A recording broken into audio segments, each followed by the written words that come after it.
Well, hello everybody, and I hope I can provide, as Fleur said, a slightly different narrative on how you could possibly go about building a life and building a brand that is very aligned with your own personal objectives. And if you can do that, it's the old adage, you'll never work another day in your life. You just spring out of bed in the morning and sort of love it because, it's literally you are the brand. And trying to get everything down on a business plan from day one, which is intended to cover, a couple of decades, is virtually impossible. And we all know that, a business plan is out of date the moment the ink's dried. And the story I'm going to tell you is really one about the perpetual evolution and perpetual growing ambitions of a natural organism, like a plant. It starts small and it grows, and it then thinks it can have a shot at getting into this, space of the canopy, say, and that's an entirely natural way to go about things, not necessarily knowing the whole game plan right at the beginning. So I think we've got a short video here.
Yeah, so if only that had been right at the beginning of our story, if we'd woken up one morning and decided to become cacao growers, it would be a much simpler narrative to tell you today. But it wasn't like that. We ended up buying our cacao estate halfway through our journey, and we effectively reversed our way back into our supply chain as we knew more and more about the chocolate industry and as our ambition grew. So at the bottom there it says chocolate.reinvented, and that's the slightly terrifying level of our ambition today. We aim to become the global leader in direct-to-consumer chocolate. And what that means is that the majority of our chocolate won't be sold through wholesale. It'll be sold through our own invested channels. And that means that we can continue to invest in the brand experience, the knowledge, the entertainment, all the things that actually nourish a brand, and particularly a very emotional and evocative and tactile brand like Hotel Chocolat on a subject that has those attributes like chocolate. So that's where we are now. But at the beginning, we started out with very, very modest ambitions, and probably the nichest idea that you've ever heard of, which I'm slightly embarrassed to tell you what it is now. But I'd left high tech and met my business partner, Peter Harris, who's still my business partner. And we decided to create a business that would focus on corporate branded peppermints. And our business name at that stage was the Mint Marketing Company. Our sole purpose was to replace plastic branded promotional pens with beautiful, refreshing peppermints wrapped with a paper label in your exact corporate colours. So we were very evangelical. We even had things called mint wallets. So basically when we took our business cards out, there was a little wallet like that had 5 peppermint packs in like a holster next to the business card. So, yeah, verging on bonkers, totally admit it. But we made it work, and we got to, a few £1 million of sales, and because it was B2B, it was quite cash generative. But our customers kept saying to us, look, you must, we love you, we love your mints, but you must have something else coming along. And at that point, we were just totally dedicated to mints. Little by little, we realized we were going to have to consider, chocolate. And at that point, chocolate was something we didn't really know a lot about, but it was very adjacent as a concept to mints. So started to research chocolate and realized that it actually had the power to excite people in a way that I'd never quite seen when I mentioned peppermints. When you say chocolate to people, it's literally one of the most exciting words in the whole vocabulary. There's a few that are more exciting, but I won't actually say them here. There was a very fertile possibility of using imagination to create something interesting. Also, the chocolates all seemed to be sort of quite sweet and quite manufactured, and anyway, it looked like it was a slightly boring industry. Everything was, very well established, a lot of mature brands, and it looked like the whole thing was sewn up. But for our own particular B2B approach to it, we could make a go. Little by little, we fell under the spell of chocolate and realized that it was much better than peppermints, basically, and that was still B2B.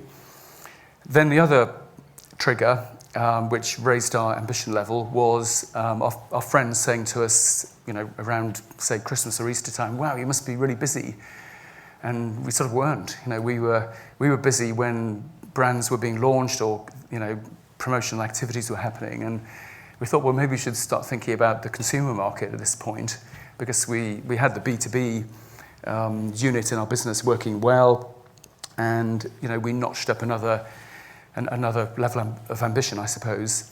And so the idea that we came up with was to provide a way to have a more exciting option than delivered flowers. And this was about the end of the 1990s, 1997 or thereabouts. And we created a box called the Chocogram that would fit through a letterbox with a message card and delivered on an express basis. So I obviously know brands like Bloom and Wild and respect what they're doing, but it's sort of very familiar to see a model like that now, which is all about delivered flowers through a letterbox, getting on for 20 years later. We made that work, and it's involved getting to know how the internet could become a commercial forum. We were very lucky to have a big tech company was looking for business models that could prove that the internet could become a commercial forum. And so we were very early involved, and they built a site for us free of charge in return for a percentage of the sales for a period of time. So we developed that and realized it was very much about building a database, and gradually grew it and grew it, and it was sort of working. It took a long time to make it work because, unlike other models, and at that stage I knew people from The White Company and Charles Tyrwhitt shirts and Bowden, and I was insanely jealous at their average order value, which is a couple of £100, say, and chocolate, it's quite expensive. You're spending a tenth of that. So we had to work out a way to do champagne marketing on a beer budget, and that's still something that we have in the ethos of Hotel Chocolat, more of a focus on the creation of valuable content and less on froth and, just, marketing for the sake of it. So that model was going very well, and it had a terrible brand name, though, at that point. And this is where I really realized that a brand can be very powerful. I'll tell you what the brand name is a bit later, but The first thing we had to overcome was that our overall database, although it likes having delivered gifts from our brand, quite often there was a year anniversary between them repeating the purchase. And that's a long time to sort of go cold on a brand, forget who we are, forget our telephone number or our web address. And so, we needed something else to keep a close relationship. And I sort of noticed that when we were, by this time we were designing and having chocolates made to our own recipe. We weren't in manufacturing at that point. We were designing and speccing. I noticed that when I had a new chocolate recipe and I took it around the office and asked people to score the chocolates, it was the most animated they ever got, particularly like the finance team. They were sort of beside themselves with excitement. And I thought, well, wow, okay, maybe there's something in that, building a model where you ask your customers to rate your new recipes and doing that on a regular basis. You'd never run out of ideas for chocolate recipes in the same way as a chef never runs out of ideas for a restaurant. So we sort of started doing that, and we called it the Chocolate Tasting Club. And the idea was once a month we create a selection of chocolates. They're always the same price, fits your letterbox, and we ask you to send your scores. We publish the results inside the club, good or bad. And then once a year we do a roundup of the highest scoring recipes, and you get to taste them again. So that was essentially the idea. That was in 2000. That rapidly became a real engine for growth of the business. We literally grew it to, at its peak, 100,000 members, and it was completely all-consuming. What happened was the members of the Chocolate Tasting Club then started to send gifts as well, and there was a really nice cross-pollination sort of happening there. But the problem was we still had a terrible brand name, which was Choc Express. And basically it was because we had no marketing budget and the internet was in the very early days of its existence, and what we had to get across was what the service was in a very concise way. But when you put that name on a box of chocolates, it did not create a ripple of excitement at all. And people used to say to me, they tasted surprisingly good, which is crushing. So I thought, right, okay, we're now at a point where we need to get a proper brand here, and really went away and just thought about it for a long time. There was no compelling reason. The business was growing. We were, becoming modestly profitable, and all the established wisdom is if it ain't broke, don't fix it. And you just have to look at brands like, Carphone Warehouse, for example. You all the way through that, you sort of, if you analyze it, you think, hang on a second, Carphone's died out a long time ago, and it's not a warehouse either, but the brand still worked. And at a certain point, you have that choice. Do you continue with it, and basically it ceases to be individual words, and it's just, like a phrase, or do you be a bit braver and switch horses and then realize that, you're taking a bit of risk? So we realized that because our product was very emotional and the brand name could evoke something, that we should change. The question was, what should we change it to? I'd thought about this a long time, and I plumped on the concept of escapism. When you eat chocolate, you can eat it at a superficial level, which is, a couple of chomps and it tastes nice, and then you swallow it and, move on. Or you can find a moment in your day. You can let the cacao butter melt in your mouth, and then all the flavors, the multi-layered flavors, float over your taste buds. Close your eyes, maybe listen to some music, and it can take you somewhere different. And that's the potential that we wanted to unlock. To say, we're a brand that can do this for you, but it needs good chocolate. I'd lived in France when I was a young guy, and I'd heard French people, particularly French women, say chocolat. And I just thought, wow, that's it. Chocolat is the melt. Chocolate is the snap. Nobody's interested in a snap. So chocolat, had to be in there somewhere. And then hotel, I had a whole list of words that I was researching, and none of them were really doing it. And then hotel seemed to offer the promise of a place.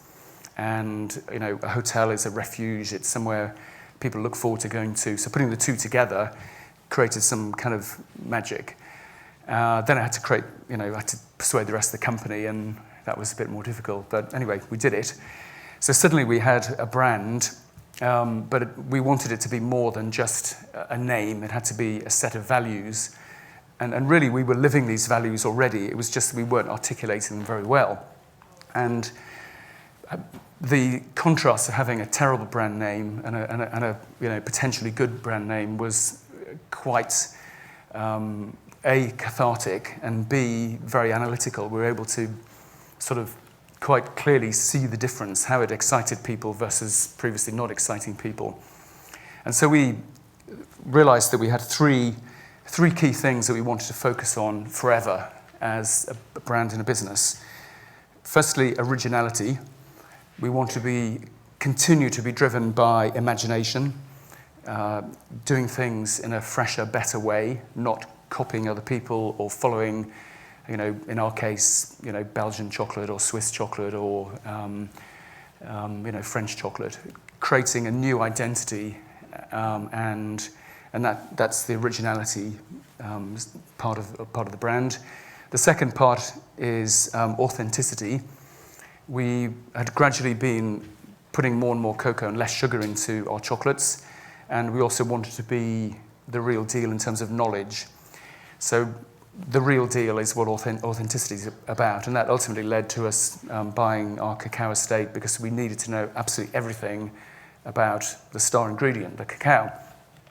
And then the third part is ethics, just being a good world citizen, going about things in a responsible way, the way we do deals with suppliers and pay on time, through to making sure that all the cacao that we use is what we call engaged ethics, which goes beyond broader programs. It's very specific to our industry, but obviously strong ethical values and the way we relate to each other as well. So those three values we set out and we articulate them over and over again inside our business. So it's more something for internal consumption rather than for our our consumers. But it's sort of served us well. And if you think about it, what is a brand? It's a collective set of ideals that binds people together and gives them purpose. So when they come into an office together, they know what they're supposed to be doing, and they know what they stand for, what the brand stands for, and what we should be saying yes to and what we should be saying no to. So all those, that's what a brand basically is. So we then had the opportunity with a potentially strong brand of introducing physical retail into the model as well. And this is where our ambition level notched up a bit more. We realized that we gradually were becoming broader and broader onto the market, from the nichest idea you've ever heard of to actually, a subscription business and a delivered gift business. And if we could create a physical space, branded Hotel Chocolat, where you could come into, we could also address the immediate gratification element of chocolate. Not everybody's prepared to wait a day for their chocolate to arrive. When you decide you want it, you just want it right now. And we were, not really providing a solution to that. So when we designed and opened our first one in Watford, we chose Watford, by the way, because although Cambridge was our local city, we didn't want people to feel sorry for us, and then basically it might work because of pity. And we thought, let's go somewhere where we're not known, somewhere which is a slice of the UK population, and if it works there, there's a good chance it's going to work everywhere else. And Watford's a place like that. And we, on opening day, we opened up the shutters, and pretty quickly, a group of elderly ladies went in, and then I think some school girls and school boys, and then a couple of blokes walked in, and we just thought, wow, this is actually a broader demographic than we're getting from our online and subscription model. So anyway, that really started to work. and enabled us to really get eyeball to eyeball with our customers and talk to them in a way that we couldn't as well by being purely online. And what we saw is that physical retail played a huge role in building the brand awareness. It suddenly, people were talking about the brand, and that's the thing that you get for your outlay. I mean, it's called rent, but actually it's marketing. And one way I'd encourage you to look at it is the cost to acquire a new customer. This is a place you can call your own if you've got a brand that could translate into that. It's a shrine to the brand. You can bring people to it, and there's nothing quite like it in terms of giving some blood and guts to a brand. So big fan of physical retail. We just literally got that going, and then one of my members of the tasting club sent me a package in a post. I'd never met this lady before, a lady called Michelle Clare. She's obviously in our sort of folklore now, but just as a kind gesture, she was tidying out her husband's study. He was retiring, and she found this old book from 1920 and was about to lob it in the bin, and just thought, no, I'll send it to that nice Mr. Thirwell who sends me the chocolates. And so she sent me a note, and I was actually going on a trip to see my father who lives in the Caribbean. And this book was all about British chocolate brands 100 years ago, in the 1920s, growing cacao in their Caribbean plantations and manufacturing chocolate. And when I read it, I just realized that things had gone backwards in the succeeding 100 years. The industry had become polarized. All the agricultural side had become disenfranchised. Nobody ever talked about it.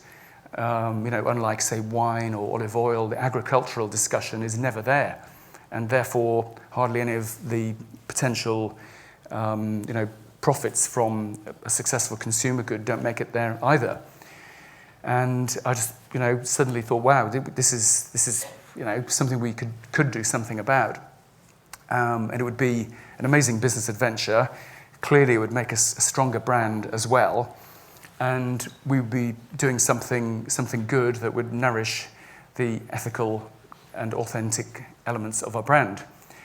So I started looking around, for cocoa estates for sale, like you do every night. And went to talk to my business partner, Peter, who is a chartered accountant. So we work well together because we overlap, but we're quite separate in some respects. So Peter's more risk averse, but not as risk averse as you might expect. And when I went to talk to him about it, he said, "Yeah, I sort of get it, but please have a look, but don't find one too soon, all right? Just have a look."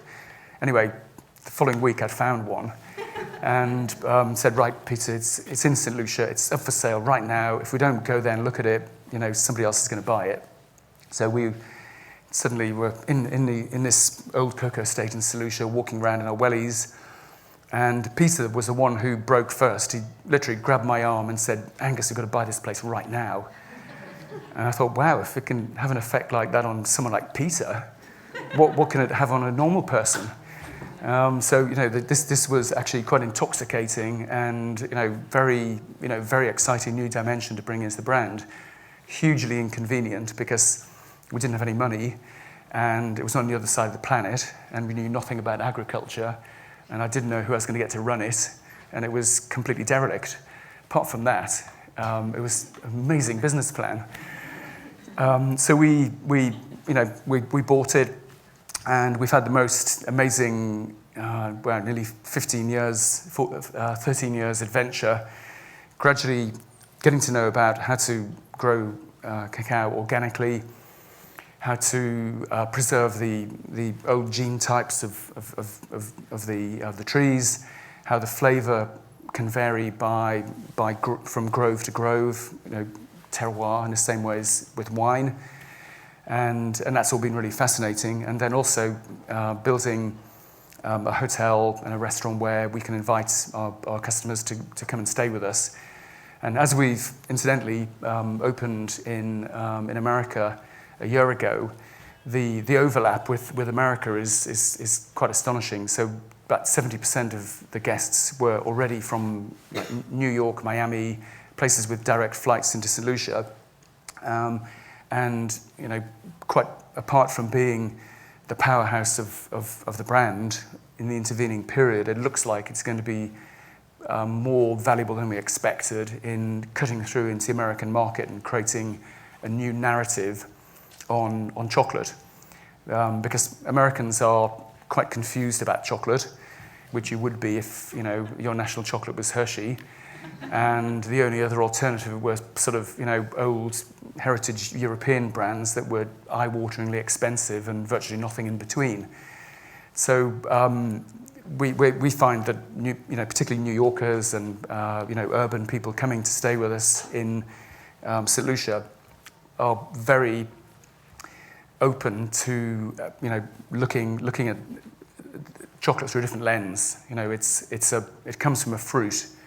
It's nourished in the sun. It's a thing of beauty, and then the fruit is picked and it's fermented.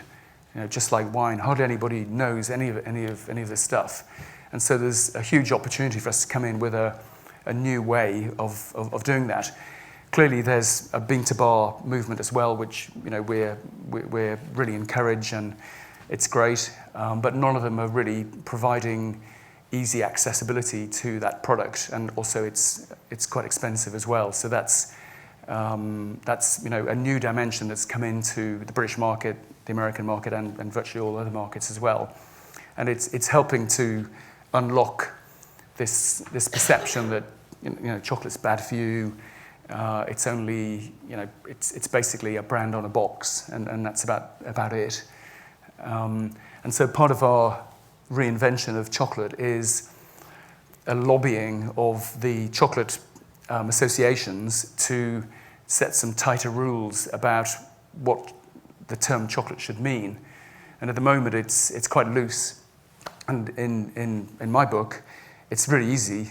If cacao is the number one ingredient, you can use the word chocolate. If sugar is the biggest ingredient, there's another word that's available. It's called confectionery. And mixing the two things up has done a great job of confusing the customer for decades.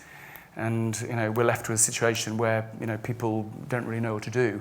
So here's I think chocolate associations should do a better job of providing guidance for the consumer. So that's a mission to be able to do. And you can also see we have a pourable element to it. And this is where we're trying to bring back the reverence of drinking chocolate that used to exist in the 1700s in Europe. And before that, obviously, in early Mayan civilizations about 3,000 years ago. And before edible chocolate came about, this was the only way that people used to partake of chocolate, and chocolate meant the drink. Samuel Pepys, in his diary, describes taking a draught of chocolate to cure his hangover, and that was literally ground up cocoa beans with a bit of water and some spices, and that was exactly what I had this morning. Coincidentally, I did go out last night, but I have it every day, and it's a real tonic. So we've got to get people to stop thinking about hot chocolate as an instant powder full of sugar, skimmed milk, and a tiny bit of cocoa powder, and instead start, as coffee has very successfully, bring it back to this noble drink that's full of good nutrients. It's a superfood. Yes, it's got calories in. Cocoa butter is a plant fat, but they're good. We need calories, and if you're going to have an energetic day, you may as well choose something that's wholesome and tastes delicious as well. So that's really our ambition now, and as hopefully you can understand, we're not a huge fan of FMCG.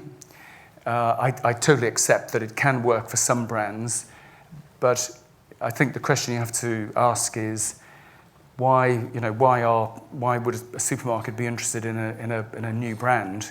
And really, it's about the novelty of it and providing some excitement. So rather than doing it themselves, it's quite easy to give a listing to something which is new, and that's a proxy for having a big marketing budget. If you're Nestle or Mondelez, your brand might be a well-known brand, and on top of that, you've got a marketing budget. If you're a new startup, your marketing budget is essentially your newness and your freshness. But that's something that is incredibly valuable. And I just encourage you not to give it away too lightly and let other people, use it up for their own purposes. It needs to be nourished, it needs to be looked after, and it needs to grow. If you don't have all the answers straight away, it doesn't matter. But there's smarter ways than doing things than stampeding straight into FMCG, and then hoping that you might be, the one in whatever it is, 100 that actually sticks. So I'd encourage you to think beyond the kitchen. The distribution strategy is vital to get right, and the way you engage with your customers. There are more options than ever before with the power of social media, and the way the rents are coming down. Big institutional landlords in the UK and America are beginning to do the right things, and they need to provide scholarships, access for new startups to allow them to get into using physical retail in a risk-free way. And if you look at what's happening in physical retail in America and the UK, it's in stark contrast to the other market we work in, which is Japan, where the landlords who run the big malls have always been in partnership with the retailers. All the rents virtually are turnover-based. So you pay them a fixed amount of your sales, and that provides a low-risk way of getting into physical retail rather than having to sign a 10-year lease for a fixed amount, whether it's going to work or not. No reviews. Well, any review is upward only, and you're literally entrapped for 10 years with a model that you're hoping is going to work, but you're not sure whether it is. So the point I'm trying to make is the conditions are really good at the moment for being brave and trying new ways to connect to the customer. The consumers are spending money. The streets are full of people. It's just that they're not spending money on things that they can also get more conveniently online. You have to answer the question as to why would you have a physical space? What can it bring that's additional that your online store or somebody else's online store can provide? And unless you can answer that question, don't do it. That's a key thing.